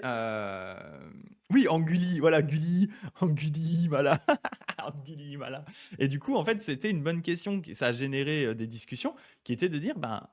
euh, est-ce que on accepte ou pas ça en fait? Est-ce qu'on accepte le fait que Angulimala passe de tueur à moine presque en un clin d'œil? Mais ce qui est intéressant dans l'histoire d'Angulimala, c'est que autant le Bouddha lui accepte ça, accepte qu'en fait Angulimala était soumis à son ignorance et de par son ignorance a fait des choses mauvaises, mais que maintenant qu'il a compris la source de son ignorance et qu'il a décidé de changer, eh bien, il n'y avait pas forcément de besoin de punition, parce qu'en fait, le bouddhisme ne va pas croire au besoin de punir les gens qui ont changé. Donc, en fait, comme tu dis, hein, il est passé de Michel version 8.7 à Michel version 9.3. Mais malgré tout, les gens autour de Angulimala, et notamment les villageois des villages autour dans lesquels il a trucidé plein de gens, eux, ils ont un peu de mal à accepter à faire passer la pilule. Et donc, bah, forcément, ils lui jettent des cailloux quand il passe. Et d'un côté, est-ce que c'est mérité ou pas? Et c'était une grosse question que j'avais laissée ouverte, à laquelle j'ai toujours pas de réponse, hein. Que pour chacun doit un peu réfléchir à cette idée-là. Mais effectivement, la notion de non-soi fait que dans le bouddhisme, on aurait effectivement beaucoup plus tendance à accepter le côté rédemption des criminels en disant, mais cette rédemption, elle doit être sincère. C'est-à-dire qu'effectivement, tu dois avoir une véritable différence euh, entre le criminel version 8.7 et la personne qui est du coup le criminel qui est devenu une bonne personne version 9.3. Donc, Didactive, finalement, le principe de prescription, c'est un peu Jean-Michel 56.3 qui n'est pas jugé pour Jean-Michel 21.4. Il y a un peu de ça avec le concept de prescription, effectivement, où on va dire que en 10 ou 15 ans, la personne a de toute façon changé, donc la juger pour ses crimes n'a plus vraiment de logique. Sauf si elle n'a pas réellement changé là-dessus, quoi. Ouais, je pense que c'est intéressant, Anguli, que tu regardes l'histoire de Angulimala, parce que, bah, déjà pour le pseudo, ouais, par rapport à ton boulot, ça génère plein de questions à laquelle j'avais volontairement pas voulu apporter de réponse, parce que c'est pas à moi de vous apporter les réponses à chacun d'entre vous. Est-ce qu'effectivement, c'est OK pour le Bouddha de laisser rentrer dans sa communauté un psychopathe qui lui-même a décidé réellement de changer? Après, dans Angulimala, on a derrière une backstory qui a été définie probablement un peu plus tard, qui explique pourquoi est-ce qu'il tuait des gens, parce qu'en fait, il a été embrouillé par son maître, un vieux gourou qui voulait se venger de lui et qui l'a poussé à tuer des gens en disant bah, si tu veux rester mon disciple préféré, tu dois me ramener plein de doigts. Plein de doigts et tu seras mon disciple. Sinon, tu es un mauvais disciple. Mauvais disciple. Ou il est vilain, le disciple. Et donc, comme Angulimala était un peu con et gentil, eh ben, il allait tuer des gens pour piquer leurs doigts. Donc ça, c'est la backstory qui s'est rajoutée après et qui apporte un petit peu de texture au personnage. Mais si on n'a pas cette backstory-là, qu'est-ce qu'on fait d'Angulimala? Et est-ce que on accepte comme logique le fait qu'effectivement il se prenne des cailloux des villageois quand il passe, malgré le fait qu'il soit devenu un moine? Donc voilà ouais, c'était une discussion qui était les risques de récidive. Voilà. En fait, c'est ça la question, c'est que est-ce que sur cette, on dit voilà, on va vous dire qu'il n'y a pas, le bouddhisme va pas reconnaître qu'il y a du coup une espèce de noyau dur qui serait par exemple le noyau dur de Jean-Michel le criminel. Jean-Michel est devenu criminel parce que Jean-Michel a soit eu des problèmes dans sa vie en termes d'éducation, de pauvreté, d'environnement qui l'ont influencé, tout ça mélangé ensemble, plus peut-être des troubles mentaux qui peuvent aussi être là, qui n'ont pas été traités, pas été soignés, pas été suivis, pas été détectés, etc. etc. Tous ces éléments-là font que Jean-Michel devient un criminel. Mais il n'y a pas d'essence criminelle dans Jean-Michel. Donc Jean-Michel a la possibilité de changer. Sauf que pour changer, il faut que Jean-Michel ait aussi envie de changer. Il faut que Jean-Michel ne soit pas forcément attaché à son, euh, à son existence comme étant une perception d'un Jean-Michel criminel immuable. Donc il y a déjà ça. Et de deux, eh bien, il faut qu'il ait aussi les conditions qui lui permettent de changer. Parce que si Jean-Michel, quand il sort de prison, il retombe dans le même environnement de pauvreté, avec les mêmes fréquentations, etc., etc., bien sûr que Jean-Michel, il va récidiver. Enfin, je veux dire, les conditions n'ont pas changé. Pourquoi est-ce que ces conditions qui ont généré ce Jean-Michel-là généreraient un nouveau Jean-Michel différent? Par contre, si les conditions changent, et c'est le cas notamment avec Angulimala, où du coup, il est, on va dire, de façon prélevé de son environnement mauvais de base, et il est mis au contact de la communauté du Bouddha et de ses moines, avec un désir de changer, dans une communauté qui va le pousser à changer, là, effectivement, est-ce que dans ces cas-là, la rédemption ne peut pas marcher? Toujours le problématique des prisons qui peuvent être des fois pire que mieux en termes de ce qu'elles génèrent comme environnement et le risque de récidive, etc. etc. Donc c'est une question qui est complexe, question qui du coup, avec l'histoire d'Angulimala, se posait déjà il y a 2500 ans. Donc ces problématiques qu'on a vis-à-vis du traitement des criminels, des punitions, de la possibilité de récidive, des possibilités à l'inverse de rédemption, etc. Tous ces éléments-là sont des éléments qui étaient déjà bien sûr discutés en Inde il y a 2500 ans, qui sont des éléments qui sont probablement aussi vieux que l'homme. Donc voilà, j'ai pas de réponse parfaite à vous donner, mais c'est des éléments qui sont intéressants à discuter. Voilà. Donc avec cette magnifique liste d'éléments qui sont compliqués à comprendre, c'est ainsi que la vie apparaît, existe et se continue. Si on prend cette formule dans son sens contraire, on arrive à la cessation du processus. Par la cessation complète de l'ignorance, les actions volitionnelles ou formations karmiques cessent. Par la cessation des activités volitionnelles, la conscience cesse. Par la cessation de la naissance, la décrépitude, la mort, les lamentations, elles cessent. Mais voilà, en tout cas, j'ai toujours trouvé cet élément vraiment compliqué. Et en général, quand les bouddhistes arrivent là-dessus, ils sont genre, oh pitié, oh non, va falloir expliquer ça. No, no. Mais on doit clairement comprendre que chacun de ces facteurs est conditionné aussi bien que conditionnant. Ça, c'est important, hein, c'est-à-dire que chacun est cause et effet d'un autre, enfin, il est la cause d'un prochain et il est l'effet de celui d'avant. Ils sont donc tous relatifs et interdépendants, et rien n'est absolu ou indépendant. De là, aucune cause première n'est acceptée par le bouddhisme ainsi que nous l'avons vu antérieurement. La production conditionnée doit être considérée comme un cercle et non pas comme une chaîne. Donc c'est ça, ça s'arrête pas au 11e élément ou au 12e élément, ça repart en fait en boucle. Et ça tourne, et ça tourne, et ça tourne. Et là, il a un point qui est un petit peu intéressant. Je regardais juste. Ah voilà, j'ai prévu de m'arrêter au point rouge, donc ça va, on a bien avancé. La question du libre arbitre, qui rejoint un petit peu là aussi la question de la destinée d'une certaine façon qu'avait évoqué, je crois que c'était Christine qui avait évoqué le libre arbitre, je ne sais plus, on a beaucoup discuté. Alors, la question de la destinée. La question de la destinée et du libre arbitre. La question du libre arbitre, libre volonté, a occupé une place importante dans la pensée et la philosophie occidentale, mais du fait de la production conditionnée, cette question ne se pose pas. Elle ne peut pas se poser dans la philosophie bouddhiste. Si la totalité de l'existence est relative, conditionnée et interdépendante, comment seule la volonté pourrait-elle être libre? La volonté, comme toute autre pensée, est conditionnée. La prétendue liberté elle-même est une chose conditionnée et relative. Alors, en fait, il a une notion du libre arbitre qui est un petit peu particulière, j'en discutais juste après, hein. S'il y a le libre arbitre, il est aussi conditionné et relatif. Il ne peut y avoir quoi que ce soit qui soit absolument libre physiquement ou mentalement, étant donné que toute chose est interdépendante et relative. Le libre arbitre implique une volonté indépendante de conditions, indépendante de causes et d'effets. Comment une volonté, ou n'importe quelle chose, pourrait-elle apparaître sans condition, en dehors de causes et d'effets, alors que la totalité de l'existence est conditionnée, relative et soumise à la loi de cause et d'effet? Ici encore, l'idée du libre arbitre est à la base une relation avec les idées de Dieu, d'âme, de justice, de récompense et de punition. Non seulement ce qui est appelé libre arbitre n'est pas libre, mais l'idée même de libre arbitre n'est pas libre de conditions. Alors, là, je vais essayer de nuancer un peu ça parce que je trouve que son explication est pas tout à fait juste à mon sens. Enfin, en tout cas, selon ma perspective, hein, je veux pas. Walpola est clairement plus cultivé que moi, hein. Mais bon, je vais apporter mon petit bémol. En fait, euh, ce que Walpola décrit ici comme libre arbitre, c'est quelque chose de très. Il voit un libre arbitre en son sens le plus absolu, qui serait de dire en fait, l'homme en tant qu'être est libre de faire ce qu'il veut, indépendamment des causes et des conditions. On a notre possibilité d'agir indépendamment des causes et des conditions. Walpola, lui, il dit non, forcément ça ne marche pas. Si on prend comme logique cette idée que tout est interdépendant, que tout est conditionné, que tout est soumis à des cercles, à des actions, des causes et des effets en boucle, forcément notre libre arbitre, ce que l'on perçoit comme étant notre libre arbitre, est lui-même en partie conditionné.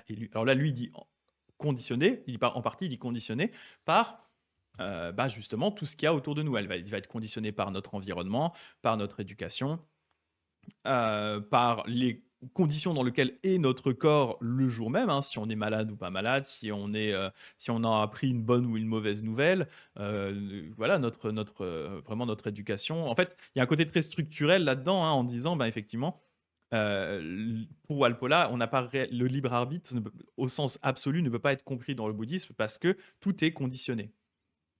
Là où je nuance un petit peu, c'est qu'on a quand même une possibilité de libre arbitre, mais un libre arbitre qui agit, et c'est ce que je disais un peu tout à l'heure, ce libre arbitre, il agit dans le cadre de justement toute cette structure qui est autour de nous, qui est, bah, du coup, comme je disais juste avant, hein, par exemple notre éducation, qui est le pays dans lequel, pardon, le pays dans lequel on est, avec les possibilités qu'on va avoir de s'exprimer ou ne pas s'exprimer, d'exprimer certaines choses ou ne pas exprimer certaines choses, plus voilà notre état, notre famille, plein de choses, plein de choses. En fait, effectivement, mais ça, je pense que tout le monde peut bien comprendre que le libre arbitre est limité par effectivement toutes ces conditions qui sont autour de nous, qui nous constituent et qui nous entourent.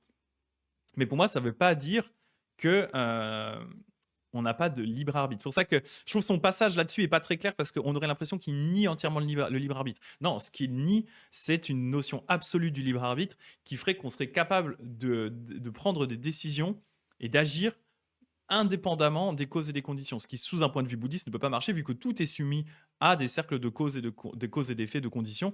Tout est soumis aux conditions. Donc en fait, bien sûr, on ne peut pas avoir ce libre arbitre absolu, mais on a une forme, on va dire, restreinte de libre arbitre. Donc on a la possibilité de décider quoi faire, possibilité de changer, possibilité d'agir, dans la limite de notre environnement, de nos conditions, de nos causes, des conditions autour de nous, etc. etc. Gulli qui dit raconte pas ça aux Américains, c'est toute leur existence qui remettent en question. Yeah, unbelievable. Leur libre arbitre, tu sais, les mecs qui pensent vraiment qu'ils peuvent tout. Mais c'est vrai, hein, c'est important. La version américaine, t'as un peu ça, hein, t'as cette idée, le self-made man, ouais, moi je peux tout faire, c'est moi qui décide de ma vie, etc. etc. Le bouddhiste, bah, il dit bah non. Bah non, non, bien sûr. Et là, on est plus proche effectivement des philosophes type français du deuxième tiers du XXe siècle, hein, années 60, 70, 80, etc., etc. Cette idée qu'effectivement, il y a des structures autour de nous qui vont nous influencer, qui vont influencer ne serait-ce que notre façon de penser, qui vont même des fois définir des limites à ce qu'on est capable de penser, de concevoir. Et ben, bien sûr, notre libre arbitre va s'inscrire dans les limites qui viennent de ça, quoi. Donc, Babouchka qui dit le libre arbitre, c'est juste dans la tête des Américains, il n'y a pas plus conditionné que les Américains. Ouais, ouais, carrément. Nozumi qui dit ça fait très sujet de philo au bac. Oui, le libre arbitre. Ah, franchement, ça, tu pourras très bien avoir ça au bac de philo, hein. Qu'est-ce que le libre arbitre? Y a-t-il des limites au libre arbitre? Donc le bouddhisme va vous dire, bah en fait, oui, tout est conditionné, donc effectivement, oui, il y a des limites au libre arbitre, oui. Tu peux pas décider, tu peux pas être fondamentalement libre, parce que si tu avais vraiment cette liberté au sens absolu, cette liberté, ce libre arbitre au sens absolu tel qu'on pourrait l'imaginer, dans ces cas-là, ça veut dire qu'il y a une partie de toi, la partie qui est capable de prendre cette décision-là, qui a réussi à s'extraire des causes et des conditions, et donc, on retombe sur quelque chose d'immuable. Parce que si cette partie-là est extraite des causes et des conditions, alors elle ne peut pas changer vu qu'elle n'est pas influencée par autre chose autour de soi. Elle existe comme un bloc qui serait complètement dissocié des causes et des effets. Donc ce bloc est là, il existe pour lui-même, il tourne tout seul sur lui-même, indépendant du reste. Et donc le bouddhiste se dit ça ne peut pas, ça ne peut pas exister quoi. America, fuck yeah! God bless America! Heureusement qu'il n'y a pas Buddhist Priest Play qui est dans la. Mais je crois qu'elle est canadienne en fait. Je suis pas sûr qu'elle soit américaine. Du coup, ça la ferait peut-être rire aussi. Mais si elle est américaine, ça pourrait un petit peu être insultant. Euh, Voilà, exactement. Nozumi, c'est un bon résumé. En fait, le libre arbitre total est une illusion. On est forcément conditionné. Voilà, c'est ça. Mais de là à dire qu'il n'y a pas de possibilité de décider quoi faire, attention, faut pas tomber dans l'extrême inverse. Faut pas tomber justement dans ce que j'expliquais à l'inverse quand on parlait justement de destin. Faut pas tomber dans une vision plus de destinée, par exemple, où en fait je suis entièrement prisonnier des causes et des conditions et je ne peux pas décider de changer dans la limite du cadre qui m'est donné. Voilà, c'est juste que le cadre est là, on ne peut pas casser ce cadre en fait. Ce cadre continue à nous influencer en permanence. Voilà. Aussi de Calista Bernard, Buddhist Priest Play, au cas où elle regarderait le replay. Je pense pas qu'elle regarde les replays, comme c'est tout en français. C'est sympa qu'elle passe de temps en temps me dire un petit coucou. En même temps, on n'est que deux moines Jodo Shinshu à faire du Twitch à ma connaissance, donc c'est assez cool, quoi. Mais elle a choisi la solution des jeux vidéo, qui est cool, hein. Du coup, elle fait des jeux vidéo et elle parle un peu de bouddhisme. Moi, j'ai choisi I chose the path of suffering. Moi, j'ai choisi la voie de la violence pure. On dilue pas ça avec des jeux vidéo. On se prend du Walpola Raoula à 8h30 du matin, directement dans la face. On se prend des coups de livre comme ça. C'est extrêmement. J'ai choisi le chemin de la violence. Donc voilà. Donc je vais finir tranquillou, puis comme ça, après, on passera à la méditation. D'après la doctrine de la production conditionnée, aussi bien que d'après l'analyse de l'être en 5 agrégats, l'idée d'une substance demeurant immortelle dans l'homme ou hors de l'homme, qu'on appelle Atman, je, âme, soi ou ego, est considérée comme une croyance fausse. Donc ça, on en a déjà bien discuté, je ne vais pas revenir dessus. Une projection mentale, telle est la doctrine bouddhiste de Anatta, non-âme ou non-soi. Je vais d'ailleurs peut-être... Oh, quoique, non, je vais finir avec ça. Afin d'éviter une confusion, et ça c'est le point, on en a déjà discuté, mais c'est un point qui est important. Afin d'éviter une confusion, il faut mentionner ici qu'il y a deux sortes de vérités. La vérité conventionnelle et la vérité ultime. Quand dans la vie courante, on emploie des expressions telles que je, vous, être ou individu, ce n'est pas dire un mensonge du fait qu'il n'y a pas un tel soi ou un être, mais c'est dire une vérité conformément à une convention du monde. Effectivement, en termes conventionnels, il y a bien devant vous un Greg qui est en train de faire un live Twitch. Mais la vérité ultime est qu'il n'y a en réalité ni je ni être qui soit, donc j'insiste à nouveau parce que dans le bouddhisme on a vite tendance à oublier la fin de la phrase, qui soit ni je ni être qui soit permanent et indépendant des causes et des conditions. Comme le Mahayana Sutra Lankara, ah oui, d'accord, le sutra de l'entrée à Lanka, j'imagine, le dit, on fait mention d'une personne comme existant, seulement en tant que désignation, c'est-à-dire conventionnellement, il y a un être, mais pas en tant que réalité. En substance, il n'y a pas d'être qui soit permanent, même si vous percevez le Greg comme étant un Greg. Voilà. voilà où je voulais en venir aujourd'hui. C'était brutal, effectivement. J'ai nos amis qui disent pire, c'est qu'on aime ça. On est au collège, on est des warriors. Vous êtes des fous. Vous êtes des dingos. Moi, au lycée, Guy qui dit moi au lycée, après l'école, j'arrête le carnage de cerveau avec les questions existentielles. Moi maintenant à 8h du mat, est-ce que j'existe? Quelle version de Gulli suis-je actuellement? Suis-je le Gulli 12.2? Suis-je revenu à un Gulli 8.3 que j'étais avant? Quel enfer. Voilà, en tout cas, pour cette session d'aujourd'hui, ça a généré plein de discussions. C'est nickel, merci, merci comme d'habitude hein, pour vos discussions qui font avancer le schmilblick. Mais ouais, le vendredi, c'est festif. Et là, on a fait que un tiers du chapitre. Après, il y avait le plus dur. Hein. Pour moi, il y avait vraiment ça là. En fait, mais c'est intéressant ce que disait Dagdeg tout à l'heure, hein, qui disait que ce serait un mix de deux trucs, ce qui explique pourquoi c'est vraiment bizarre. Et c'est bizarre même que les bouddhistes du Theravada aient eu autant de mal à l'expliquer eux-mêmes et qu'ils soient obligés de passer par des versions de. Certains disent que c'est une vie précédente, enfin sur 3 vies, d'autres que c'est sur une vie, mais c'est dur à expliquer. Ah, voilà, moi je préfère peut-être simplifier la discussion en disant, bah, en fait, toutes les choses sont conditionnées et interdépendantes.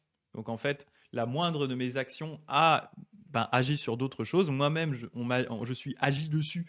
C'est pas très français, mais on m'agit dessus en permanence. Je subis les effets de plein de causes autour de moi. Hein, ne serait-ce que là, pendant ces lives, bah, les discussions qui sont générées dans le chat génèrent des réactions de ma part. Donc, ce sont des causes et des effets. Donc, mon libre arbitre n'est pas, effectivement, comme on le disait, absolu. Parce que là, typiquement, bah, si je parle de mon libre arbitre, hein, mes réponses vont dépendre des questions du chat, de mes interactions avec vous, qui vont peut-être me faire réfléchir à d'autres façons de penser, etc., etc. Donc tout change en permanence. To be or not to be, ouais, c'est ça. C'est vraiment du Shakespeare aujourd'hui, hein, être ou ne pas être, avec un petit détour par le classique je pense donc je suis. Donc voilà, nickel, nickel. Sarah Cottage qui est toujours au top les débats du vendredi. Ouais, franchement, moi j'aime bien vendredi parce que, en fait, je trouve que c'est intéressant avec le bouddhisme, c'est qu'on peut faire les deux.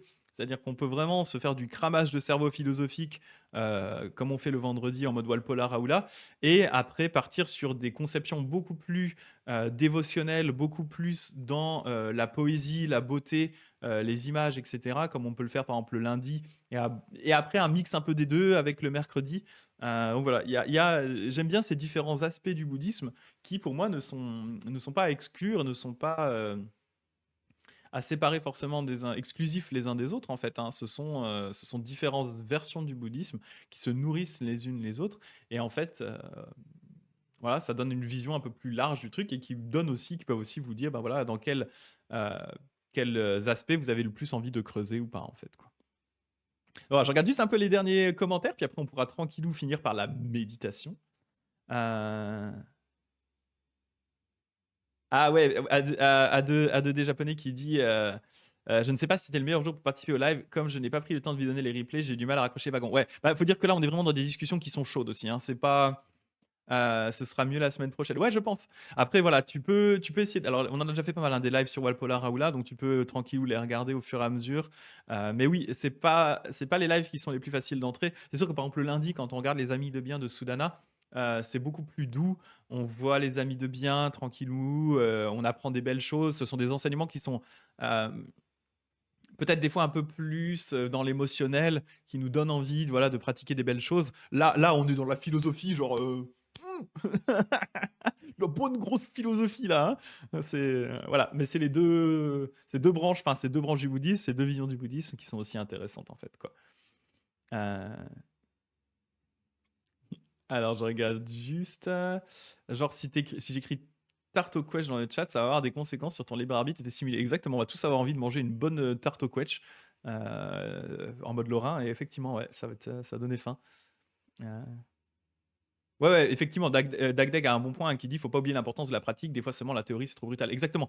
Il faut prendre le temps aussi de digérer, hein, tout ça. Il faut prendre le temps de digérer tout ça. Et il faut aussi, et ça c'est un point qui est toujours important dans le bouddhisme et sur lequel j'ai déjà insisté, c'est prenez ce qui vous paraît intéressant, creusez ce que vous avez envie de creuser. Vous n'êtes pas obligé de tout prendre comme ça. At face value, comme on dit en anglais, hein. Tu ne peux pas obligé de tout prendre tel quel les choses.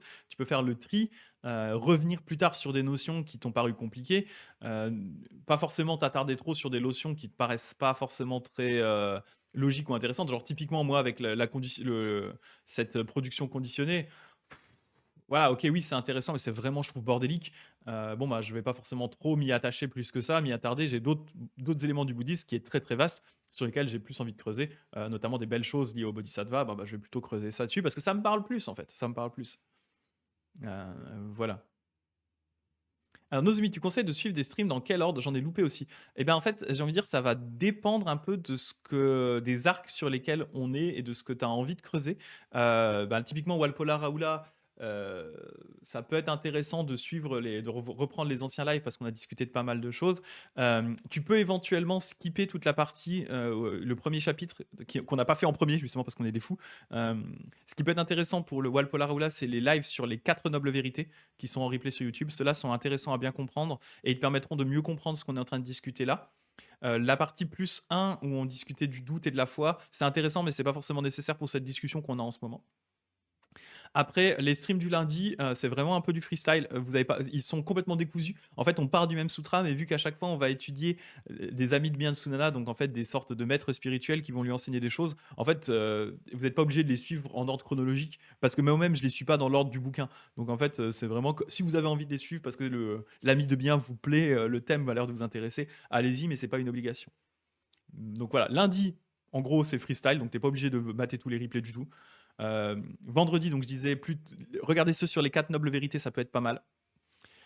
Mercredi, là, du coup, on est en plein dans un sutra, donc c'est vrai que pour bien suivre, ça peut être pas mal de voir les lives qui sont relatifs à ce sutra sur le mercredi. Donc à partir du live sur Introduction au Jodo Shinshu.